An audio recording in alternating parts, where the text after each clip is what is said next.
May the 16th, 1943. The medieval city of Lincoln is about to be woken from its reverie.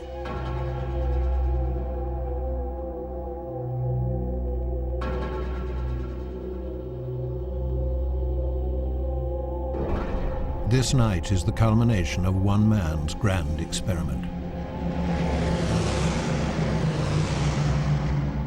If it works, it will cripple the German war machine in one daring raid.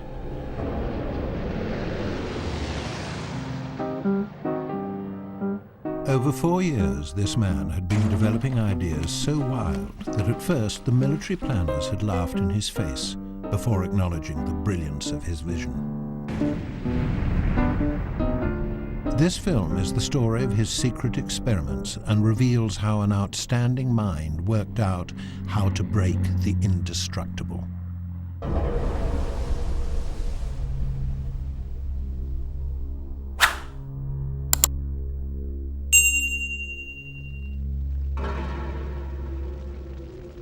Autumn 1940, the Blitz. German bombs were raining on British cities. In a library behind the sandbags, 53-year-old Barnes Wallis, one of Britain's most talented aircraft designers, was working on his own idea of how to shorten the war. For more than a year, he had spent his spare time poring over maps and plans of the rivers and reservoirs that nourish industrial Germany. 6 massive dams, holding back millions of gallons of water, feeding the factories of the Ruhr Valley with hydroelectric power and providing them with their most valuable raw material.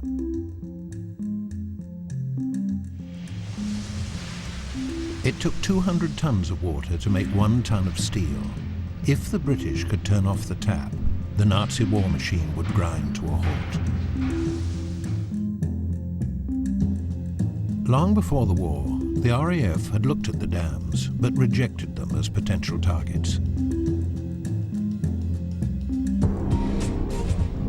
Conventional bombs, even when dropped in large quantities, didn't have the explosive power to break such massive structures. Busting the dams seemed impossible. This was the challenge to which Barnes Wallis had responded.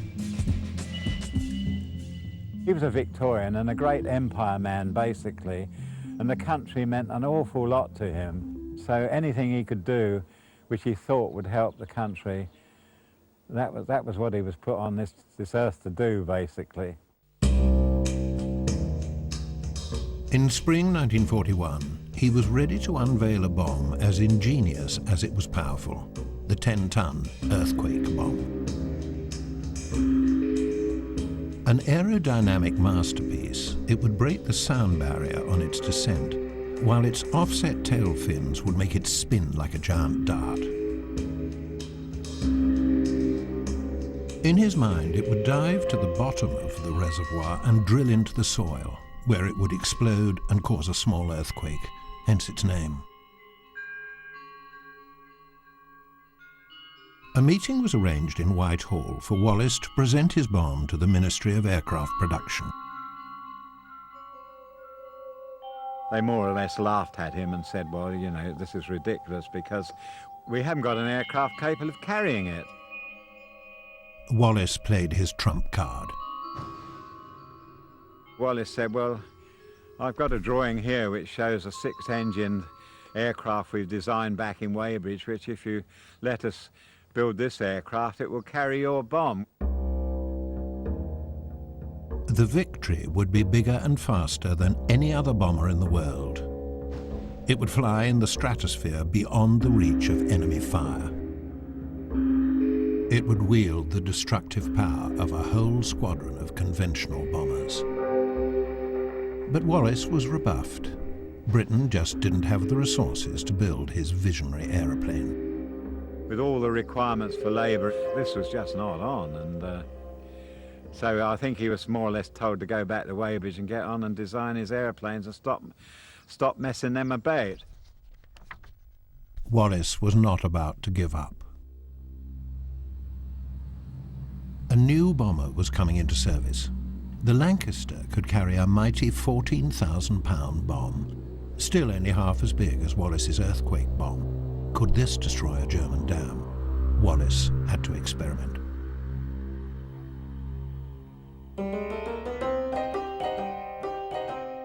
He enlisted the help of the Road Research Laboratory. They built a scale model of their main target in the Ruhr Valley, the Möhne Dam. To replicate the Möhne's masonry structure, they cast 3 million cement blocks. After months of painstaking bricklaying, they were ready. They tested their scaled-down bombs not over the dam in the air, but in the water, for a very good reason. Sidney Alford, who designs explosive devices for the military, explains why bombs work better in water than in air. I'm going to demonstrate how an explosive charge applied to a target behaves when you fire it in air. I'm ready to fire.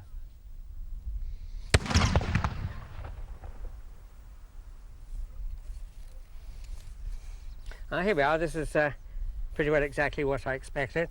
You can see the narrow groove here, that is in fact a slight groove, where the detonation cord was in close contact with the metal. The hot gases simply sprang away into the air.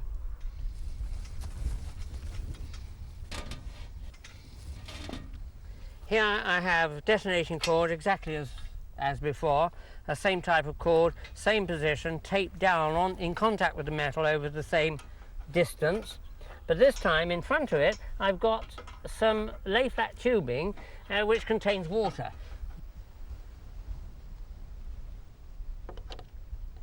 Firing!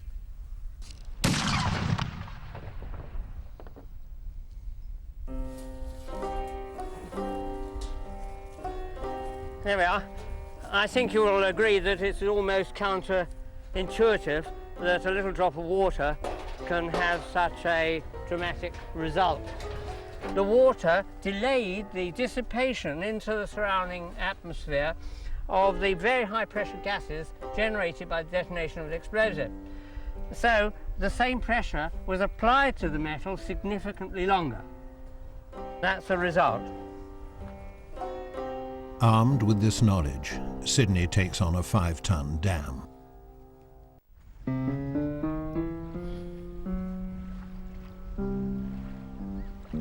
Okay, the firing line, please. Sidney Alford recreates an experiment on a model of a German dam. Will he manage to shatter 5 tons of concrete with only 2 ounces of plastic explosive?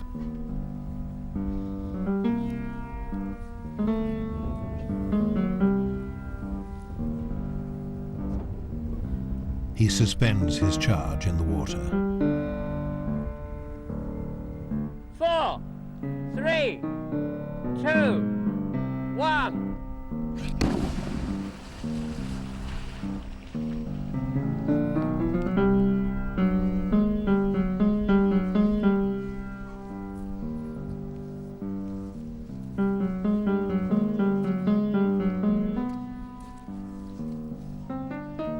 Good dam. Sidney moves his charge closer to the dam to find out how close he'll need to get to break it. 2, 1.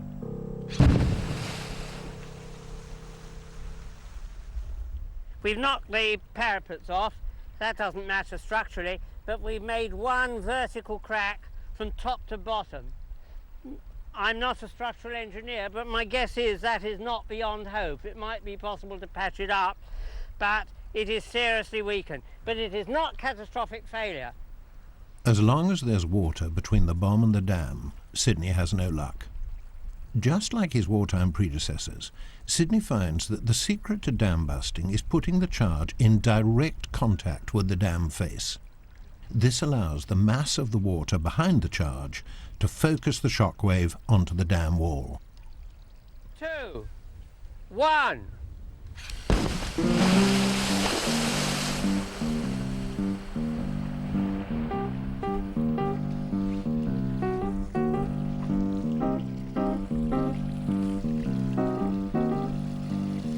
that is semi-catastrophic. The 1942 experiment went a little better.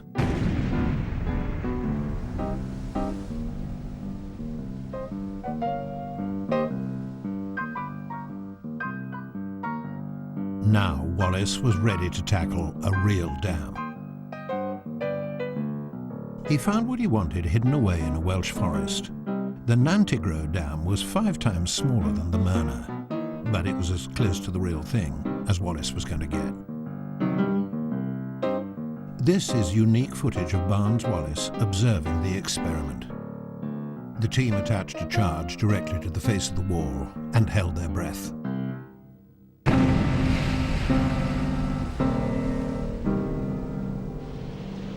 Success.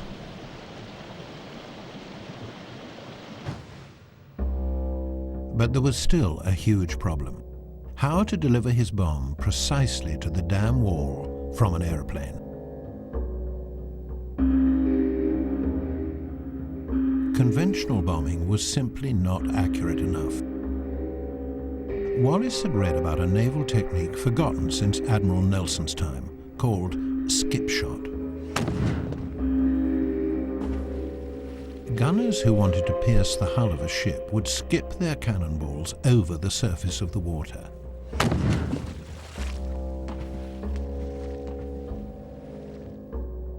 Could skipping his bomb be the answer to Wallis's problem?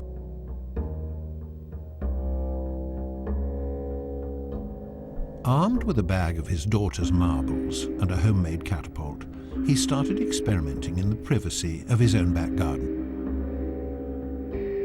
16-year-old Barnes Wallis Jr. was recruited as his research assistant. Look, the distance... 60 years on, Barnes Jr., an aircraft designer like his father, wants to see for himself what it takes to bounce a marble off water. A tenth. So that's 30 inches. And so you want that not more than 3 inches above the water. Get the thing... Oh, there we go. Right, you want to get it not much more than, not much higher than that. It's not even, if you give me something with centimetres on it, you can think again. It's inches. It's 3/4 of an inch. Yes. All right, okay. 3/4 added to, oh well, go on, farther down thing and see what happens. I think it's worse than it. Was that worse? Was that worse? It was almost identically the same. Yeah. Same place? Yep. Almost exactly. See, what we want it to do is bounce in the middle, don't we? Yes! Barnes discovers that he has to get the firing angle exactly right. Any more than 7 degrees off the horizontal and the marbles won't bounce, they just sink. Like his dad, Barnes Jr. goes through a big bag of marbles before he gets one to bounce off the water and land in the flower bed. 3, 2, 1. Way it works! Where is it? It bounced on the table, bounced on the water, bounced on the table, and ended up in the garden. Well, you've got your picture. Having got his marbles to bounce, the next problem for Barnes Sr. was to drop the bomb far enough away from the target to allow the aeroplane to get away safely. So he needed to know what kind of projectile would bounce the furthest. He built a bigger catapult and set it up on a lake near his office. He fired balls made out of different materials ranging from lead to balsa wood, engraved with different surface patterns, grooves and dimples.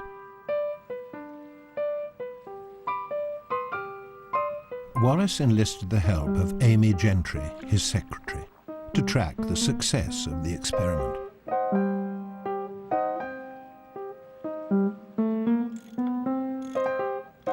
She was a national rower, oarsman with the Ladies Rowing Club, which is a cheerful lady. And when she was in the rowing boat and old Wallis stood up to do something, get his catapult right or something like that, she said, "Sit down, Wallis, I'm in charge of this boat and we don't want us both in the water." He found that dimpled balls flew further and bounced more often than any others. Using only primitive means, Wallis had stumbled upon a ballistic phenomenon that today drives a whole industry: the quest for the perfect golf ball. Well, this is Iron Byron. This is our mechanical golfer that we've used since 1976 to test golf balls for overall distance. Well, the beauty is that Iron Byron is very repeatable. He'll hit the same golf ball again and again, 109-mile-an-hour club head speed every time, unlike golfers who get tired, who maybe aren't the same today as they were yesterday. If Iron Byron hits a regular dimpled golf ball, it will fly up to 300 yards.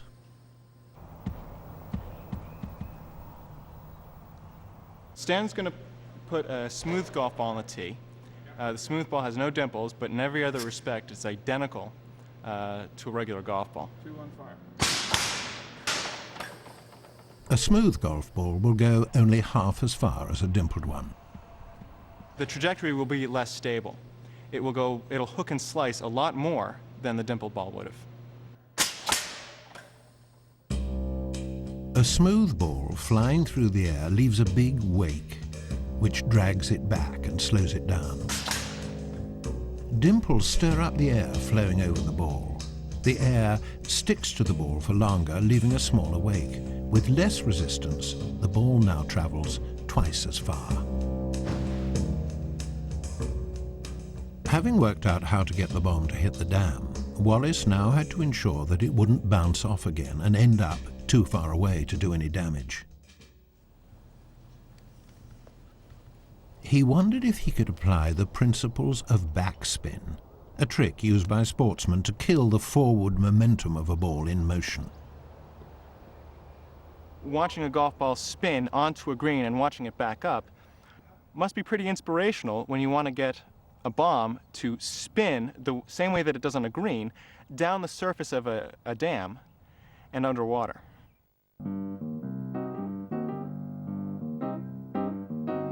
Wallis added a pin to the firing mechanism of his catapult, which allowed him to make the balls spin backwards. He then moved to a hush-hush government establishment with a giant test tank, where he fired his balls at a solid target.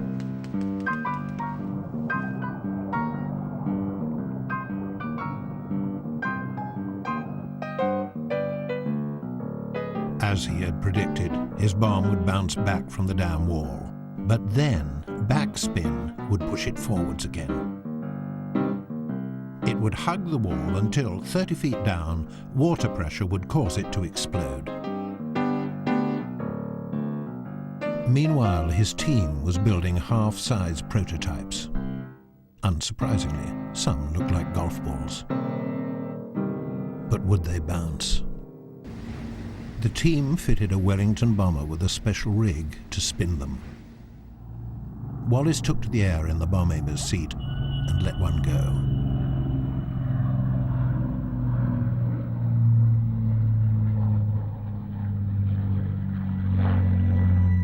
The moment of truth.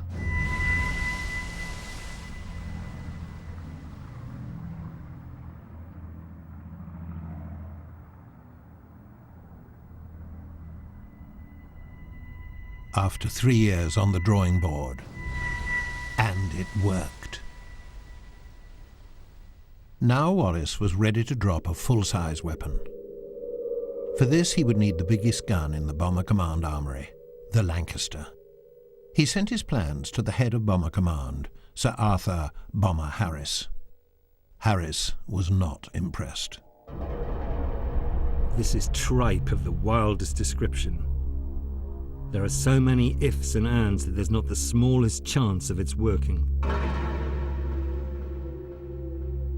Not about to take no for an answer, Wallis got in to see Harris, confident that if he could explain the science, he would win him over. Harris had a healthy mistrust of inventors bombarding him with harebrained schemes. But Wallis had the proof that his idea was sound.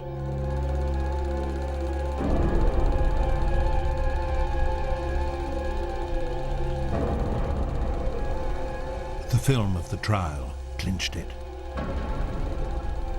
Wallis was promised 3 Lancaster bombers, with the proviso that the dams were to be attacked in 12 weeks' time in mid-May, when the reservoirs would be swollen with spring rain.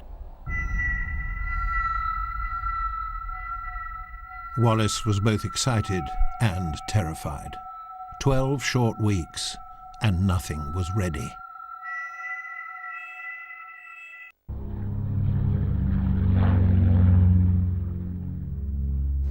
Wallis's trials had shown that to get the bomb to bounce towards a German dam, the aircraft had to be flown as low as 150 feet.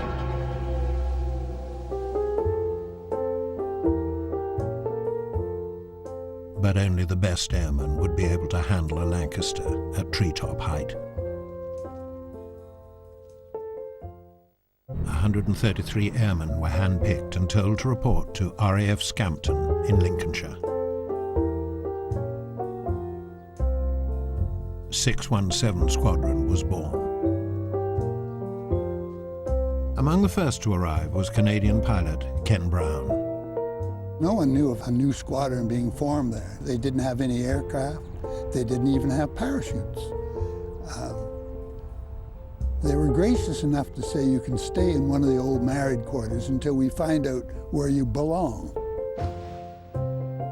It was more like a Commonwealth squadron. We had all kinds of Canadians, American, another one from New Zealand, Borneo. You know, it was quite different from any squadron I'd ever been on before.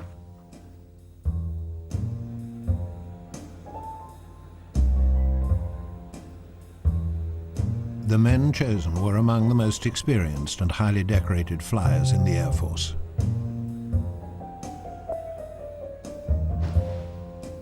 The most experienced man of all was their commanding officer, Guy Gibson, who had logged over 170 operations since the start of the war. Gibson was an RAF legend at the age of 24, but hardly the most popular man on the new squadron. A little man with quite a big opinion of himself. But after all, he had done an awful lot more than any of the rest of us. I would say he probably had the right to be a bit self-important. He had a personality which was, well, I would say it was zero. He stuck to himself most of the time. Him and his dog. In those less than politically correct times, Gibson had chosen to call his black Labrador Nigger. I was the only one free when he needed a driver. This is how it all started. I liked him very much, but he wasn't well liked, I'm afraid. I think he was too clever for most people. Well, I sort of mothered him, I think, so I'm a lot older than him, you see. Oh, well, I got on famous. I thoroughly enjoyed it. Thoroughly enjoyed driving him.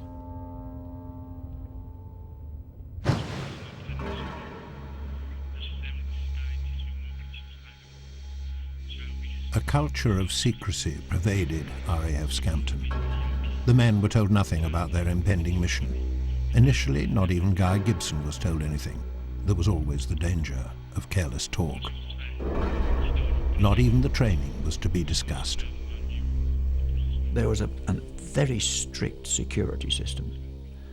All letters were censored and telephones were monitored.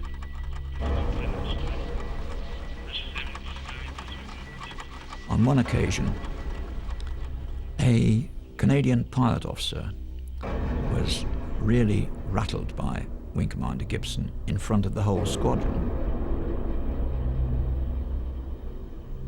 One of the Canadian fellows had a girlfriend in town, and she called up and she said, "Are you coming to the dance tonight?" He was on the carpet next morning in front of Guy Gibson. "Why were you telling some girl that you were flying last night?"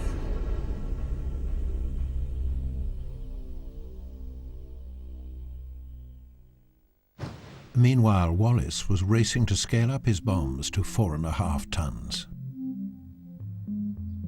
But he had no time to make metal spheres big enough to carry the necessary explosive. It was quicker to make metal cylinders and then add on a wooden casing to turn them into balls.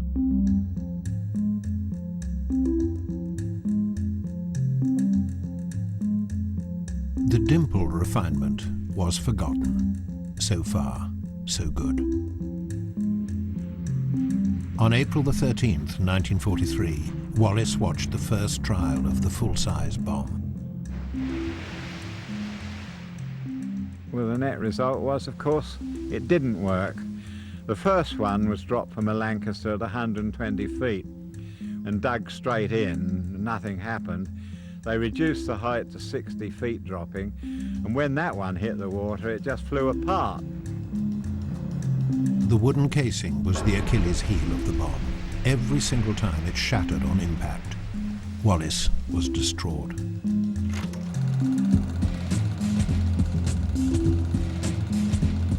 But when he reviewed the footage of the test drops, he saw how one of the cylinders broke away from the shattered casing and continued to bounce.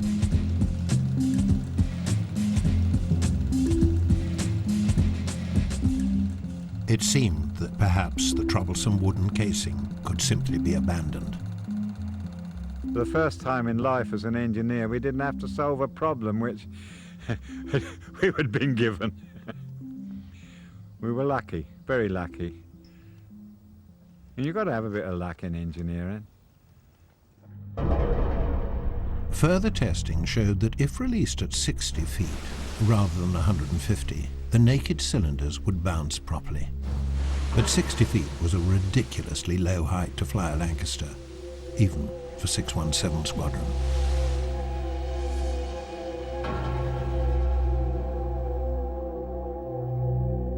Gibson explained to Wallis that at 60 feet, a pilot just had to hiccup and he would land in the drink. Nevertheless, he said he would give it a go. Unaware why they were being asked to fly so low, Gibson's men followed their leader into the sky with some trepidation. None of them, as far as I could make out anyway, had done any low-level flying before. And for the pilots, this was something new for them. In the early stages, and you can well imagine all 7 crew members were holding their breath until they got back down again. It was quite surprising. We began to enjoy it. Joy. It was great to get the essential feeling of speed, which you never got at higher altitudes.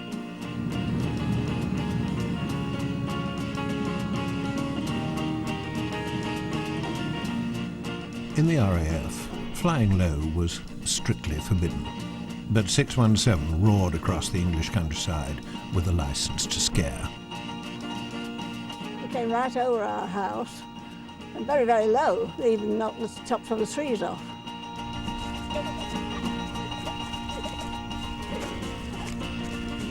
At a place called Sutton Bridge, there are electric cables going over the canal with the pylons on either side. And it was standard practice when we were on that route to fly underneath those cables and up over the bridge when you got out. It wasn't on the official exercise practice, but it was done by most crews when they were in that area. Very interesting.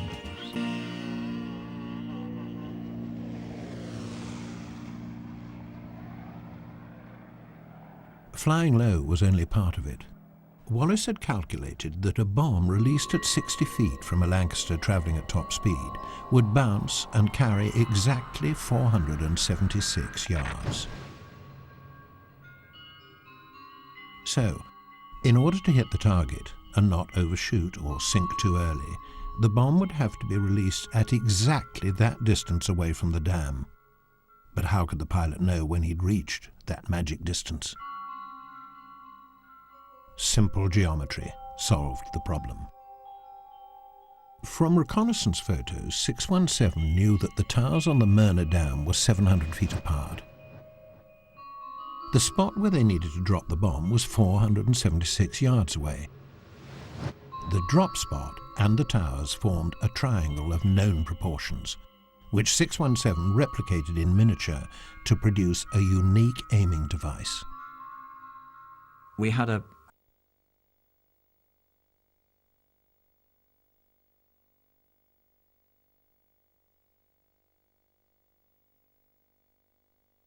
and a peg at each of the base angles.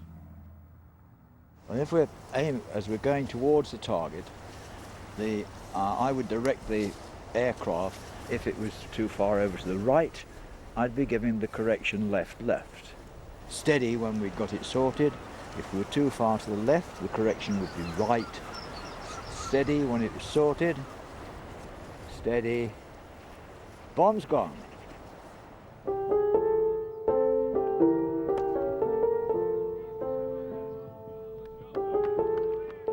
After weeks of doing nothing but low-level flying, still not knowing what their target was going to be, the crews were getting restless. The comments from other air crews didn't make the wait any easier. We were enjoying the war, if you want, with all this low flying that's going along, you know, and the quips that were being made. And they were a bit disgusted coming back from an operation just to learn that we were flying around the country enjoying ourselves.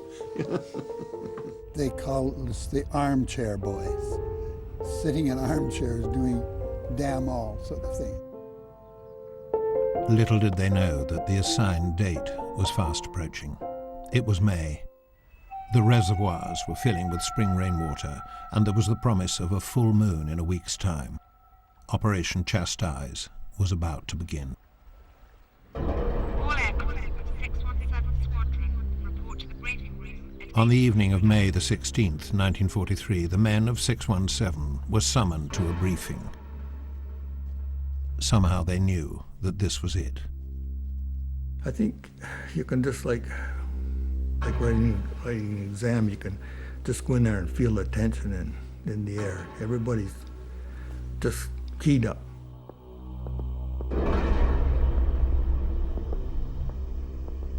And I turned round to my colleague and said, who's the bloody civilian up there? He says, that's Barnes Wallis. Barnes Wallis, what's he do? Oh, you'll find out when the briefing goes on. So I sat down and the briefing started. And then we began to know what was going on. For the first time, the detail of their mission was unveiled to the airmen. They would be over the dams in a few hours' time, but most of them had never even seen a bouncing bomb. There was a deadly silence in the room. A little bit of shock, really. There was no real eye contact. Nobody was smiling. Nobody had any dirty jokes to tell. We were all really pondering what was going to happen.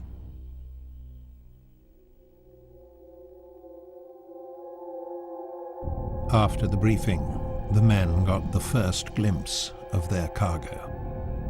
Now, mine was still in a case, and on this great wooden box, etc., there was a sign there that said 11,380 pounds. And I thought that was rather a large weight to be carrying externally. It looked like a great big garbage can, really. It was hard to imagine this thing being spun at 500 RPM and what it would do to your instruments, etc. So there were a few questions in your mind before you even took off. Guy Gibson was carrying a private burden. The day before, his beloved dog had been run over and killed. He made sure that the news was kept from his air crews. A dead squadron mascot was a bad omen. Gibson asked that his dog be buried at midnight, the hour at which he would be flying over the German dams. Nigger was adopted as the code word to be used if the Möhne Dam were successfully breached.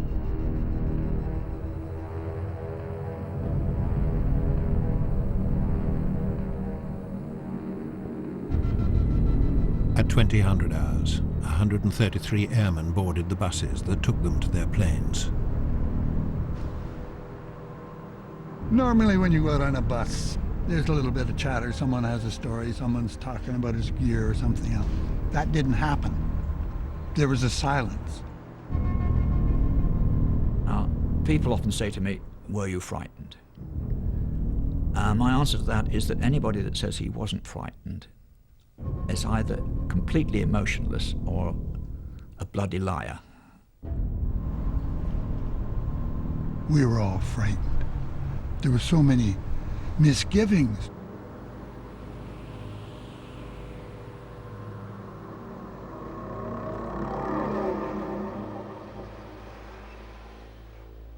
McDonald was my tail gunner, and he came over to me and he said, "You know those two crews aren't coming back, don't you?" And I said, "Yeah, I know. Come on, get aboard."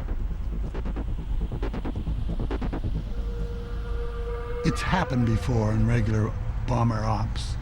Don't ask me what it is. It's just something that their attitude, perhaps their lack of chatting, etc., something. It was evident. They weren't coming back. Neither of them did. 2 hours, they were both dead.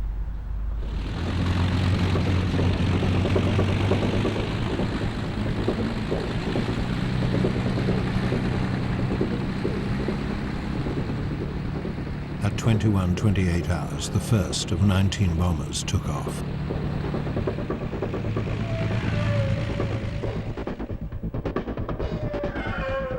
Over the North Sea, they settled at 100 feet, the height they would maintain until they reached their target.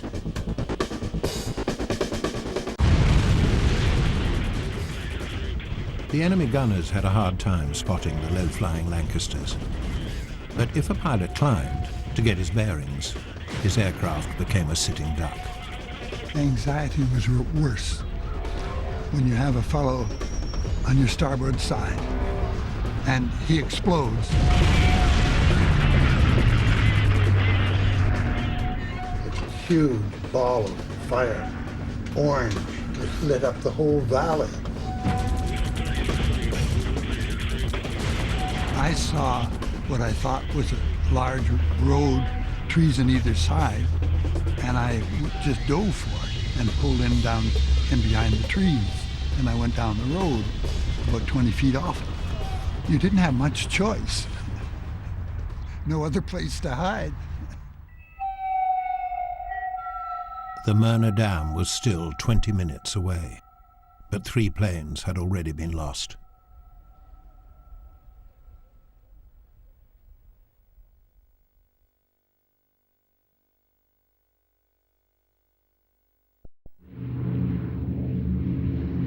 Gibson's aircraft arrived at the Myrna just after midnight. For the first time, the wireless operator switched on the hydraulic motors to start the bomb spinning.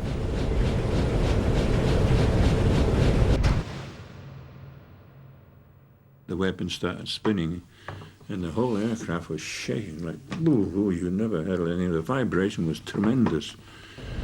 But it was a bit frightening at the time. When I got my seat, I was, ooh. The whole aircraft was shuddering. It was like driving your car over a rough road and not ever having your wheels balanced. So you were just literally bouncing. Everything was bouncing. Oh, yeah, you say it was... Yeah, your instruments were vibrating. You were vibrating. Gibson flew into the flak. The navigator switched on 2 beams of light calibrated to intersect at precisely 60 feet. 500 yards before the target, the bomb aimer dropped the bomb.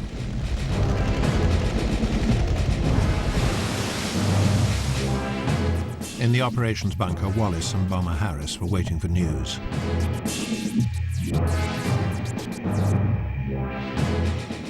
At 00:28 hours, they received the first coded message from the Myrna. Gibson's bomb had exploded, but the dam was still intact. Even after 3 more bombs had dropped, the dam still held. When the next aircraft attacked, Gibson flew alongside to to draw fire from the German guns.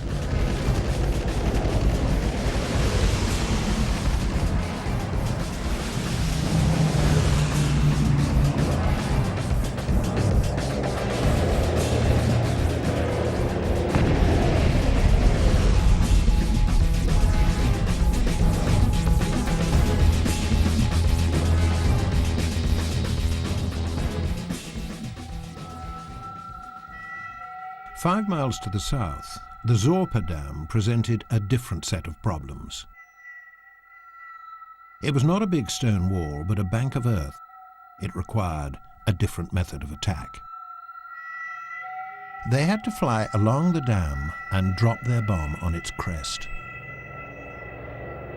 But a church spire blocked the approach. We had to come in down the side of the hills, over the church steeple, then down to as low as we could get, and in chance to give ourselves time to get out again at the other side.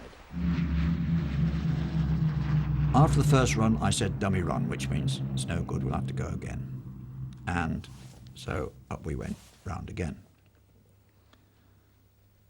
I said that 9 times. On the 10th attack, we actually got it right. Down, over the dam at 30 feet, with the port inner engine over the crown of the dam. Bomb gone, and up and away again. I can imagine the rest saying, thank Christ for that.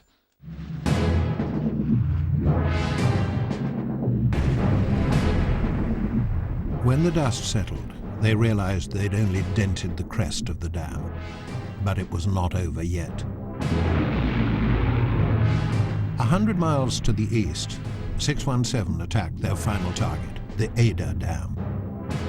The first 2 planes dropped their bombs, but to no effect. They had only 1 bomb left, one last chance. Everything's got to be perfect. And if it's not perfect, you got to go around again. Like Gibson said, if you don't do it tonight, you're going back tomorrow night and do it again.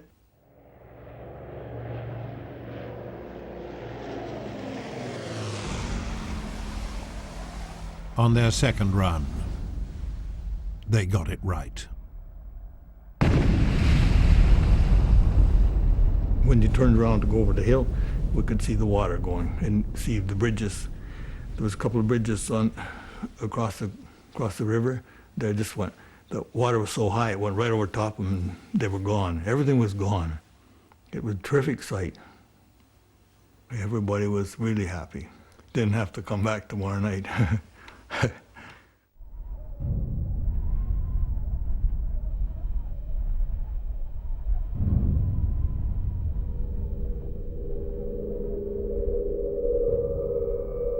Nine hours after the first plane had left the ground, the Dambusters were home again.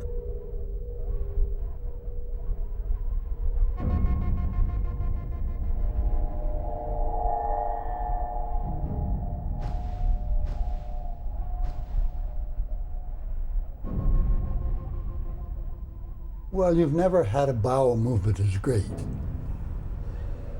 You just felt, we made it. And we didn't notice it really until we got out of the aircraft, that there were an awful lot of the ground crew, practically them all, were crying. And it was rather disturbing to think we were rather elated that we'd made it back, and there was a bunch of people crying. And I don't think it really hit me until Flight Sergeant Chiefy Powell came in, and the tears were just pouring down his face. We looked at him and said, "Chiefy, what's wrong?" He said, "Have you any idea where any of the other boys are?"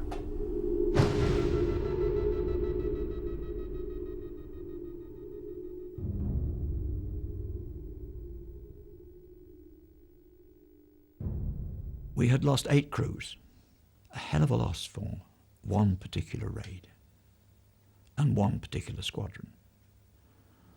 And in fact, I'm fairly certain that Barnes Wallis actually cried because he felt that he had been the cause of killing so many young aircrew. It was a continuation of an experiment as far as he was concerned. I don't think he really expected anybody to get hurt, let alone get killed.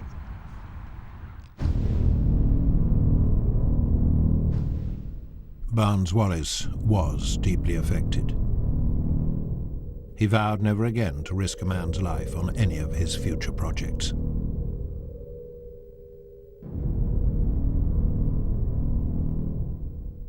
Operation Chastise. Of the 19 crews that had left Scampton on the 16th of May, only 11 returned. 53 crewmen died. 4 out of 6 targets had been hit and 2 destroyed. The broken dams had wrought immense destruction. Dozens of factories destroyed or damaged, hundreds of houses in ruins, over 1,000 human casualties. The success of the operation boosted morale in Britain and throughout the Allied and occupied countries. Germany had seemed invulnerable, but Wallis and the Dambusters had delivered a blow to its very heart.